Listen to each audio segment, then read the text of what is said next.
मील prepping का सबका अपना अपना कन्वीनियंट वे होता है। कोई बिल्कुल स्क्रैच से सारी चीज़ें बना के रख देते हैं कि बस निकाला और खाया।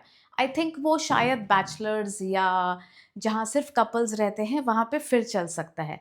Being a working woman and a member of a big family, मुझे ये लगता है कि चीज़ें अवेलेबल हों ईज़िली तो फ्रेश बनना टाइम नहीं लगता है।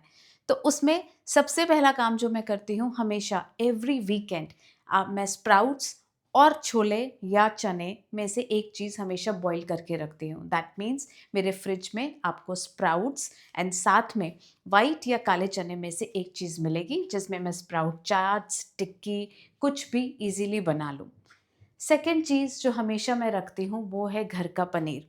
इसका मतलब ये नहीं कि बाज़ार का पनीर नहीं आता, बाज़ार का पनीर भी आता है, बट कभी-कभी घर का पनीर जो है वो बच्चों को अगर देना हो या कभी खुद भी एकदम से खाना हो, तो वो अवेलेबल रहता है। घर का पनीर निकालने में टाइम नहीं लगता, तो मोस्टली मैं ये वीकेंड में निकाल के रख लेती हूँ कि मेरा आराम से 3-4 दिन में जब भी मुझे यूज़ करना हो, मैं कर सकती हूँ।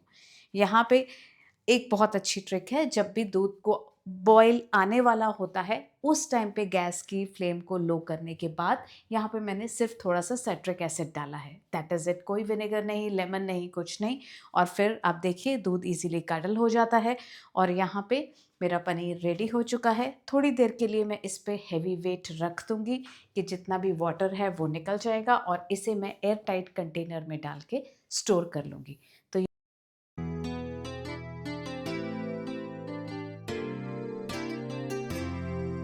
तो नेक्स्ट चीज़ आती है जिसके बिना हमारी मील्स बन ही नहीं सकती, वो है जिंजर गार्लिक पेस्ट। और मैं मार्केट का बिल्कुल यूज़ नहीं कर सकती बिकॉज़ उसमें बहुत ज़्यादा स्ट्रॉन्ग प्रिजर्वेटिव्स एंड केमिकल्स होते हैं। तो आई डिसाइडेड दिस टाइम कि एक ही बार मैं ज़्यादा अराउंड 3-4 मंथ्स या इनफैक्ट इससे ज़्यादा बल्क में बना के रख देती हूँ और फिर मुझे एटलीस्ट ये स्ट्रेस नहीं रहेगा। आप में से हो सकता है काफ़ी लोग सोच रहे होंगे कि जिंजर गार्लिक पेस्ट तो फ्रेश भी बनता रहता है, इसकी स्मेल अरोमा चला जाता है, बट ऐसा कुछ नहीं है। अगर हम प्रॉपर तरीके से बनाएं और स्टोर करें तो बिल्कुल ऐसा ही फ्रेश रहता है। मार्केट से अच्छा है घर का बना हुआ हो। अब यहाँ पर आपने देखा है कितना सारा जिंजर और कितना सारा गार्लिक हमने पील किया हुआ है। ये एक दिन का प्रोसेस नहीं है।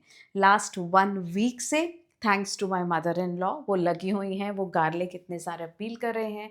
जिंजर जैसे जैसे मुझे टाइम मिल रहा है मैं पील करके रख रही हूँ और हमने यहाँ पे ये फ्रिज में रखा। आज आई थॉट कि आज मैं इसको भी बना लेती हूँ। यहाँ पे रेशियो कुछ इस तरीके से है, जिंजर कम है और गार्लिक ज़्यादा है। अराउंड 1 kg के करीब गार्लिक है और 800 ग्राम्स के करीब जिंजर है।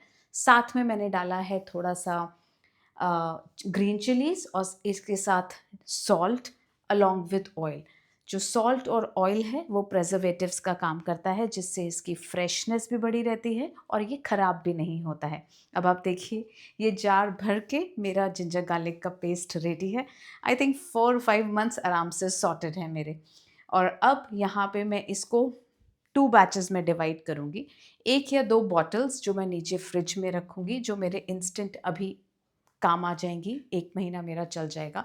उसके बाद बाकी सारी मैं फ्रीज़ करके क्यूब्स के फॉर्म में रख दूँगी और जैसे-जैसे चाहिए होगा बस क्यूब्स निकाली और मैं वेजिटेबल्स में डाल दूँगी। So this is sorted. Green chutney मैं ऑलरेडी बना चुकी हूँ, उसका क्लिप मैं रिकॉर्ड करना भूल गई थी, इसलिए ग्रीन चटनी भी मेरी रेडी है। तो जब ये चीज़ें रेडी होती हैं ना, तो हमारी सब्ज़ीज़ बहुत आसानी से बन जाती हैं। हमारे कुछ सैंडविचेस वगैरह बनाने हो, चिकन मैरिनेशन हो, तो ये चीज़ें में फिर हमें सोचना नहीं पड़ता है। अब आती है बारी अनियन की। अनियन हर सब्जी में डलते ही हैं, तो यहाँ पे मैं कुछ टाइम के अराउंड 3 to 4 डेज़ तक के अनियंस जो हैं वो मैं चॉप करके रख देती हूँ और कुछ अनियंस मैं पील करके रख देती हूँ। यहाँ पे अगर आप चॉप करके रखना प्रेफर नहीं करते हैं तो आप सिर्फ पील करके एयरटाइट कंटेनर में रख सकते हैं। मैं यहाँ पे कुछ पील्ड एंड कुछ चॉप्ड रखती हूँ और यकीन मानिए ये जो चॉपर है ये आप मेरी हर वीडियो में देखते ही हैं, इसमें अलग-अलग ब्लेड्स हैं, तो जो साइज़ मुझे चाहिए उसके अकॉर्डिंग पानी नहीं छोड़ता बिल्कुल ये वाले चॉपर में, बिल्कुल। और ये आराम से फ्रेश रहते हैं। हो सकता है आपको ये बात भी थोड़ी-सी अजीब लगे बट आराम से जब आप चॉप्ड वेजिटेबल्स या चॉप्ड अनियंस को फ्रिज में रखना शुरू कर देंगे ना, तो चीज़ें बहुत आसानी से बन जाती हैं। फिर आपको टाइम नहीं लगता, आपको पता है कि सब्जी कटी हुई है, सिर्फ फ्रेश बनानी है। पोटैटोज़ भी यहाँ पे साथ-साथ बॉयल हो चुके हैं। मैं विद स्किन इन्हें स्टोर करना प्रेफ़र करती हूँ, इससे जो है ये ज़्यादा दिन तक लास्ट करते हैं, ख़राब नहीं होते। आटा भी मेरे फ्रिज में 2 दिन का गूँधा हुआ पड़ा होता है कि जल्दी से चपातीस बना ली, और जब मुझे फिर थर्ड डे गूँधना होता है, मैं आराम से अपने टाइम के अकॉर्डिंग गूँध लेती हूँ। यहाँ पे आप देखिए, यहाँ पे मैं अनियन को एयर टाइट कंटेनर में स्टोर करके रख रही हूँ, और कुछ पील्ड अनियंस मैं दूसरे एयर टाइट कंटेनर में स्टोर करके रख रही हूँ। ये मेरा 3-4 दिन का बैच रेडी हो चुका है। So I am sorted with this. इस वीक मुझे सिर्फ कैप्सिकम चाहिए, तो मैं यहाँ पे कैप्सिकम को चॉप करके रख रही हूँ। नहीं तो बेल पेपर, कैबेज या जो भी चीज़ें मुझे चाहिए होती हैं, वो मैं सब चॉप करके स्टोर करके रख देती हूँ, और इनसे भी लाइफ बहुत ईज़ी हो जाती है।